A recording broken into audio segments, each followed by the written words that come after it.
প্রিয় বন্ধুরা, সকলকে জানাই এই পরন্ত বিকালে শুভেচ্ছা। আজ আপনাদের দেখাবো খুলনা বিভাগের অর্থাৎ খুলনা জেলা পাইকগাছা উপজেলার পানি উন্নয়ন বোর্ডের এলাকা থেকে। আমরা দেখতে পাচ্ছি পানি উন্নয়ন বোর্ডের একাধিক বিল্ডিং পরিত্যক্ত অবস্থায় আছেন।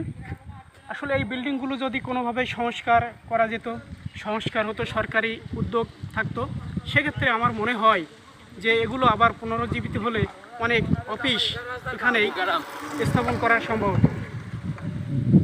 সেক্ষেত্রে বন্ধুরা, আমি বলতে চাই এই পরিত্যক্ত ভবনগুলো বা পরিত্যক্ত জায়গাগুলো যদি সরকার কোনোভাবে ইজারা দিয়ে থাকে বা কোনোভাবেই যদি বিভিন্ন অফিসে রূপান্তর করে, তাহলে আমাদের যে ঘাটতিগুলো থাকে সেগুলো অধিকাংশই পূরণ হবে।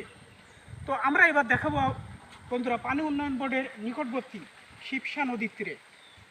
এই যে শিবসা নদীর তীরে আমরা দেখতে পাচ্ছি যে আমাদের সুপরিচিত কেওড়া গাছ, কেওড়া ফল, যেটা আমরা অনেকেই খেয়ে থাকি এবং খুব সুস্বাদু একটি ফল।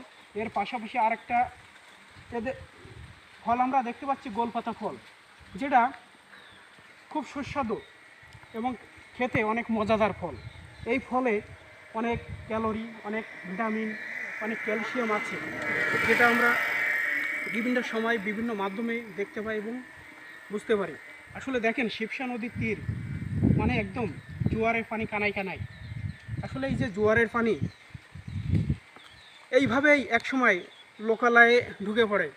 আমরা স্থানীয় একজন ব্যক্তির মারফত জানতে পারলাম যে এই যে শিবসা নদীর পানির সাথে বিভিন্ন প্রজাতির মাছ, দানব প্রকৃতির মাছও প্রবেশ করে, সাথে সাথে জীবাণুনাশক অনেক প্রাণী, তার ভিতরে অন্যতম কুমির, সেটাও এখানে ঢুকে পড়ে। আসলে আমাদের জীবন জীবিকার সন্ধানে অনেক মানুষই নদীতে মাছ শিকার করে, বিভিন্ন প্রজাতির কর্মসংস্থান সৃষ্টি করে। ঠিক এই সৃষ্টি করার লক্ষ্যেই আমাদের অনেকের প্রাণহানির সংখ্যায় থাকে। আমরা দেখাচ্ছি যে দেখেন জোয়ারের পানি অনেকটাই খুব আমাদের নিকটবর্তী। তো প্রিয় বন্ধুরা, আমরা আশা করি বিশ্বের সব কিছু সুন্দর হোক, সুন্দরভাবে আমরা বসবাস করি। সুন্দর কিছুই হইলে সেটাই আমাদের জন্য মঙ্গল। তো আমি এতটুকুই বলবো যে